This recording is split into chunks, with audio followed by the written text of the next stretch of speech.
The following program is brought to you by Whiteman TV and Bruce Telecom.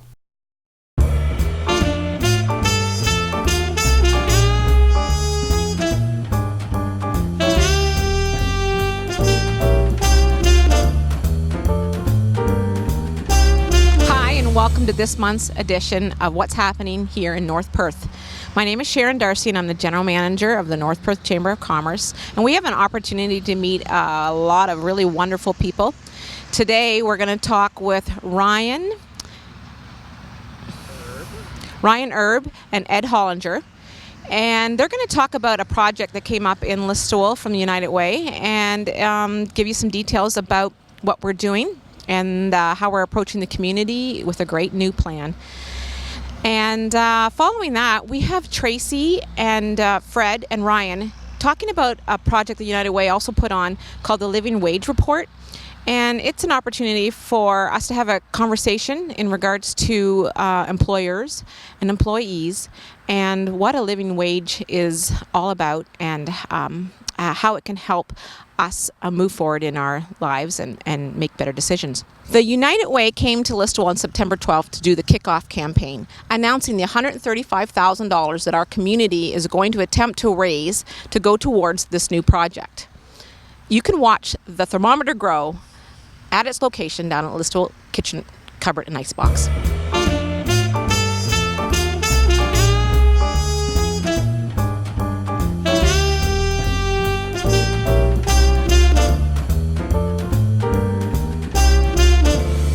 Hi, my name is Kira Schaefer. I am 8 years old, and here I am with Community of Character.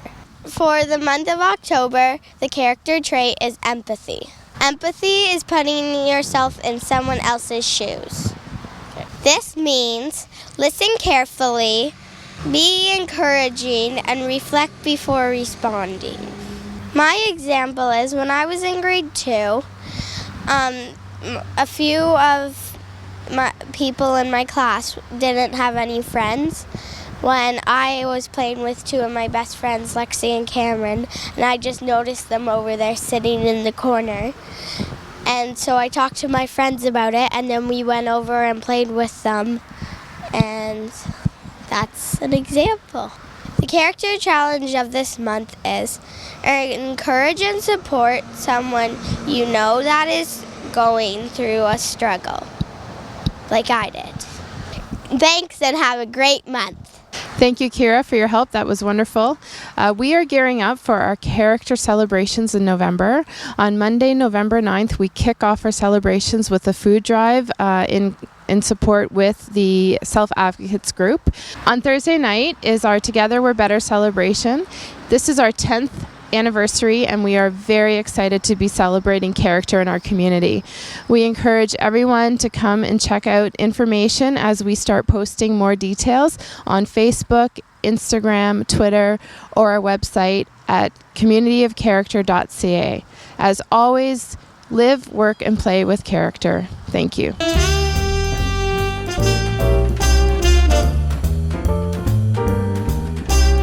The North Perth Chamber have put together a little booklet called The Taste of Listowel, and we encourage you to stop into Listowel and into our chamber office and pick up one of these books. It has 9 participating merchants that you can go visit and leave the coupon or redeem page at each of the merchants for a chance to win some Shop Local dollars.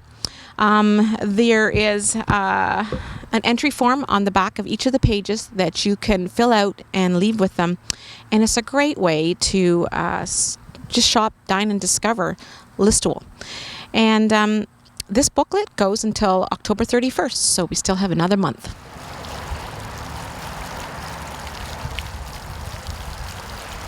Hi, I am Tracy Birch from the Social Research and Planning Council, and I am here today with Ryan Erb, the Executive Director of the United Way. And Fred Grenestedge from FGC Limited. And we're here today to talk to you about the living wage. Recently, a research report was released by the Social Research and Planning Council, and we just wanted to ask a couple questions to find out a little bit more about what that is all about and how it might affect our community.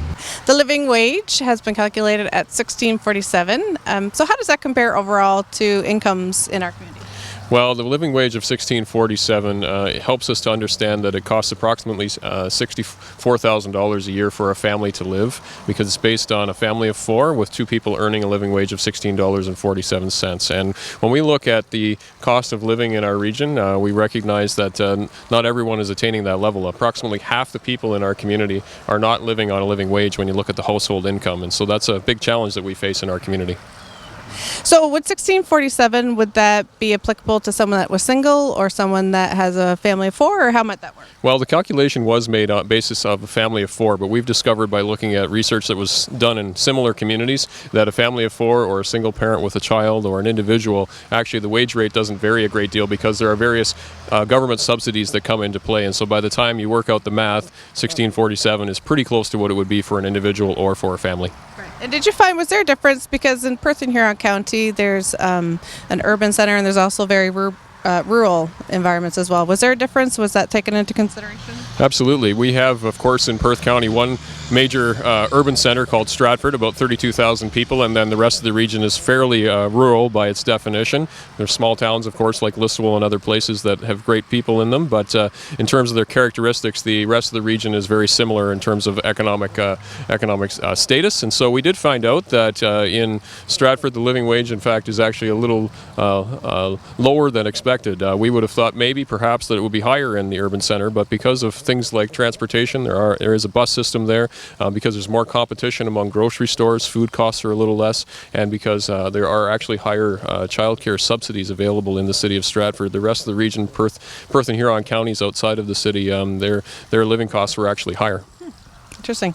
And how is the living wage different than the minimum wage? Is there a difference? It's a different amount. Mm-hmm. Well, the living wage, of course, is a voluntary thing. It's a movement. It's a conversation that we're having with communities, and people have been having that conversation across North America for some time. And what we want to make sure is that people understand this is really a conversation about trying to ensure that people have what they need to make ends meet. We're not necessarily saying that people have to pay this tomorrow or else, and it's not a legislated thing, but we're having a conversation that's based on a moral principle on trying to help our brothers and sisters in our community.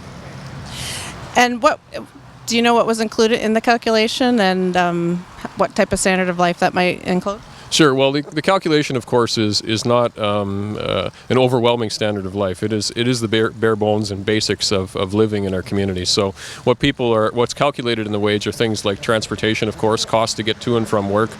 We have food costs in there and those kinds of things. There is a small allowance for one person in the household to receive education, because we think it's important for people to be able to continue to grow and perhaps attain better employment. So that's included in there. And even a mini vacation, a camping vacation is in there. So we recognize that people have to have some funds to do some social things and to make sure they're connected with their community in order to be healthy and balanced. And yet, there's a lot of things that aren't included that maybe you and I would take for granted. Can you give me an example of what might not be included in the living wage calculation? Yeah, the living wage calculation doesn't take into account things like savings for the future. So, we all know that we need to work toward retirement at some point, and, we have to have money in addition to what the Canada Pension Plan might provide. And so that's a significant factor. Many people have debt, credit card debt, or student loans, those kinds of things, and the living wage calculation does not include them. So as a result, it's important for everybody to understand this really is, a bare bones kind of approach to understanding what a living wage is in our community. Wonderful. Well, thank you. And Fred, we wanted to talk to you as an employer in our area that offers a living wage. Can you tell me what that means to you, offering? For us, a living wage is paying the employees that they have the ability to have a comfortable life. We're not talking about anything exorbitant here, but just that take some of the pressure off them, that they know they can meet their basic needs and have a comfortable living. Perfect. And as an employer, is that important to you, understanding the comfort level that your employees are having at their home, with their family, being able to take care of their children and whatnot? Oh yes, that's for us. That's really important. We know from a productivity standpoint that if our employees are happy, we're probably going to get better productivity from them. They'll just do a better overall job and get along with their fellow employees better. It just makes for a better workforce. So, when you look at the monthly costs that employees need in order to have a basic standard of living, was that a surprise to you, the actual amount that it costs to make a living? No, no, not at all. I think we all live in the community. I think we all have a pretty good idea that of what it costs to live in the community, regardless, whether it's Stratford, Listowel, or where you live in the county. And no, there wasn't any surprise to me. And I think as in our company, I mean, we look at things like the minimum wage as an absolute minimum. That doesn't mean that looks after what they need, to live a decent living. So, minimum wage, I think, I don't know. I don't think it's a fair wage. And as an employer, have you taken time to consider the monthly expenses, or is that what was factored into offering a higher wage, or how did you come about doing that? Well, for us, in our business, we're in the construction business, so minimum wage really doesn't apply to us anyway. We would never be able to hire a decent workforce at minimum wage. Did I consider what it costs to live in the community? No, not really. It's not like I added it up and said, I know it's going to cost X number of dollars for these people to live. So not everyone is, or there has been some concern expressed about a living wage and the consequences it might have on our economy and on our community and whatnot. Do you have any thoughts on the unintended consequences?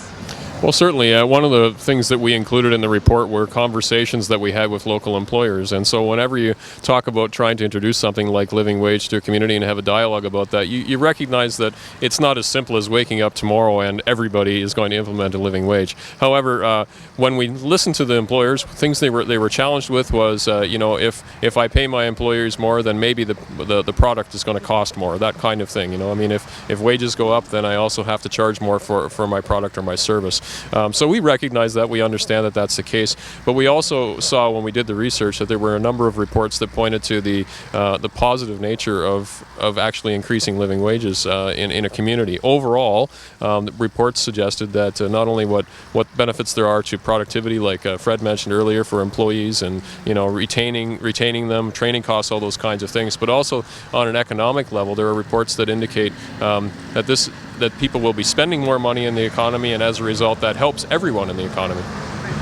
And are there any social costs that might be associated with low wages, and how might that impact our community? Sure. Well, whenever we have a lot of people that are living on less than a living wage, we start to talk about things like what the health unit will describe as the social determinants of health. We recognize that poverty, we recognize that stress in someone's life that maybe is there because they can't pay a bill, whatever it might be, that ends up turning into health challenges that they face, for example. And so, we're all concerned to make sure that we don't have longer ER waiting lines than necessary, because that is a tremendous cost on our community. Other services can be stressed because people are living with less than what they need, and so social programs are necessary, and they need to be there for people when they fall into a difficult situation. But if we as a community can find a way to elevate wages, then there is a lot of evidence that says we will have less pressure on our social systems as a community, and so there is a cost benefit to it when you look at it from a macro level. Have you found that offering a higher wage has had any impact on your operational costs or your product fee costs? Has that had any impact? Well, it's not just offering a higher wage. It's the sort of whole package. I mean, a big part of the cost of our production, of course, is our employees and meeting their wages. And what I say is, it's our single most important resource, and sort of at the end of the day, the byproduct is buildings. And if these people if our employees have less of these pressures at home, and we can't alleviate all the pressures they're going to have at home, but I think we end up with a happier workforce. Well, I know we end up with a happier workforce, and we deal with less absenteeism and maybe with less substance abuse and things like that. So yeah, there's a lot of positive benefits, but I think there's sort of soft benefits. It's hard to measure them, but I can tell overall, yeah, it's a positive thing. Do you have any words of encouragement for other employers that might not be offering a living wage but might be considering offering a living wage? Well, of course. I mean, I'm a proponent of offering a living wage, so I would say, sure, I think everybody should get on board.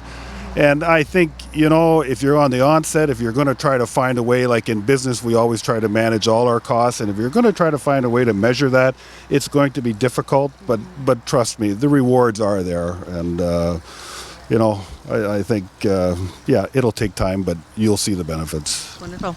And do you have any final words on the community and how it might be impacted by a living wage and ways you can get involved or help to promote a living wage? Certainly. Well, I'm really happy that we can be standing here, first of all, with an employer to tell the story, because it's one thing for the United Way and the Social Research and Planning Council to say, this is the research findings. It's a whole other thing to have employers say that they agree with the findings and they want to promote that in the community. And so we're glad to see that this is a community effort. The report was made with all kinds of people's input. We recognize there's challenges, no doubt, in front of us, but we want to keep talking about it.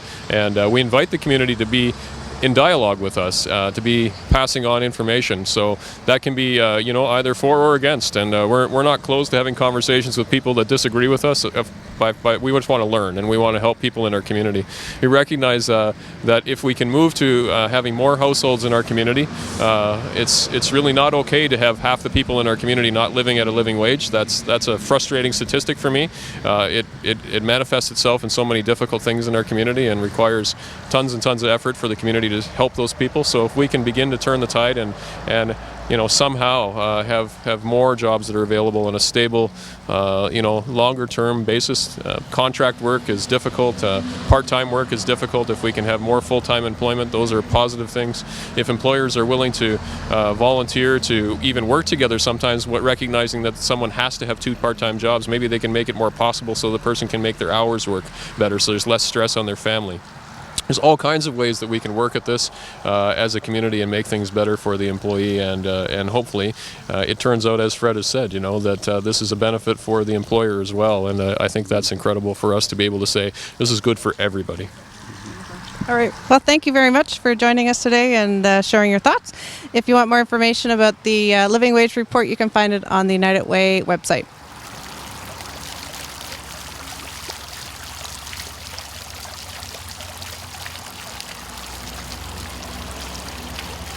So these living wage reports can be found online at the United Way Perth-Huron website, or if you'd like to come into the North Perth Chamber office, we'll have one here for you. Thanks.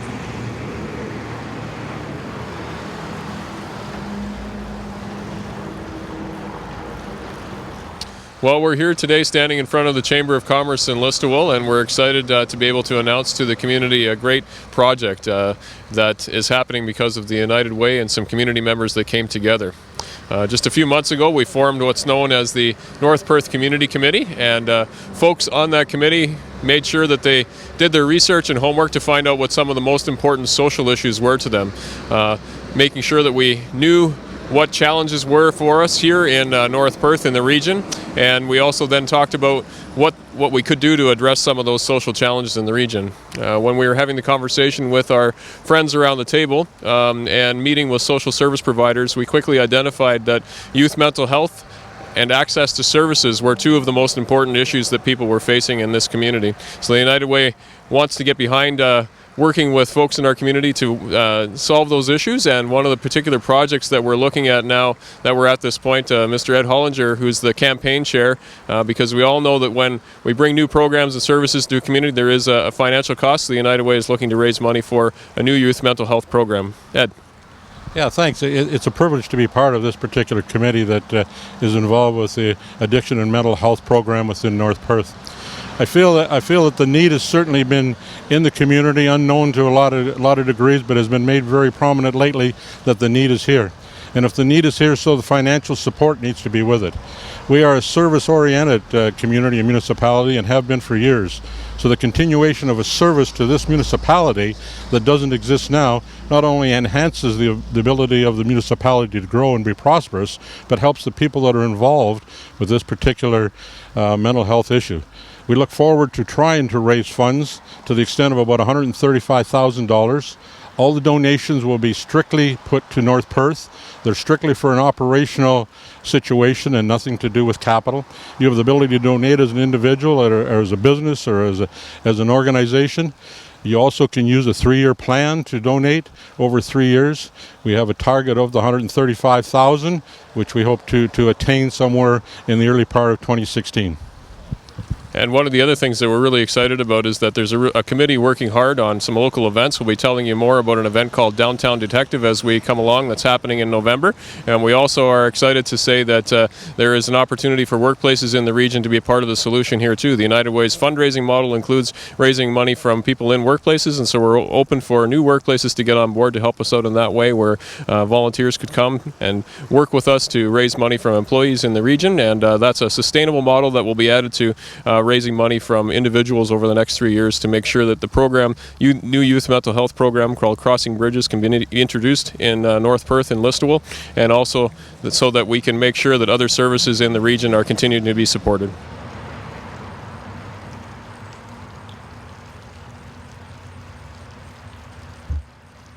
So special thanks to United Way for coming down and spending some time with us today to talk about the Living Wage Report as well as the campaign that's going on in Listowel. The Chamber has been really excited about doing our annual Business Excellence Awards. This year we had over 66 businesses that were nominated in our online process, and so the Chamber had a lot of fun going around and bringing down this congratulatory gift and a set of balloons and taking pictures to each and every one of the nominees that went into this process. And we'd like to encourage any of the businesses or organizations that have been nominated to come to our Business Excellence Awards Gala that's being held on October the 28th at the Listowel Golf Club. And it's a beautiful evening where we get together and celebrate business and the growth of our community. And it's also a time that we actually make the announcements to these nominees who is going to be the recipient in each of the 8 categories. So afterwards, we'll be announcing it online at www.npchamber.com, and you can follow the whole event with the list of nominations that's located right on it. And we also have all of them on our Facebook page, and we're following them with the hashtag 2015 BEA nominee if you're looking for seeing who's involved in this great evening. Also, another exciting event that's coming up is the Listowel Chamber had such a great time in Ireland that we're offering a second trip. This time we're going to discover Tuscany. So if you've ever dreamed about coming to Italy and touring a beautiful countryside, contact the Chamber, and we have just received a bunch of books in that we can send out in the mail, and it has all the details to the 9-day trip that's being planned for September 22nd, 2016.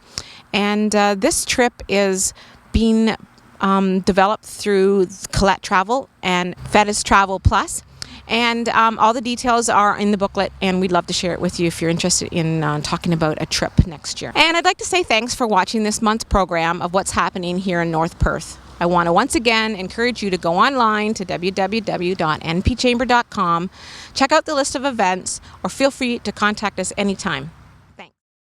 Thanking our partners in their commitment to the Chamber, supporting our endeavors towards business prosperity and a stronger community. Our partners are Listowel Technology, the North Perth Municipality, Whiteman Telecom, Ideal Supply, the Listowel Banner, Cherry Bus Lines, Canada Trust, Libro Credit Union, Conceptual Pathways, and Right Bite Orthodontics.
The preceding program was brought to you by Whiteman TV and Bruce Telecom.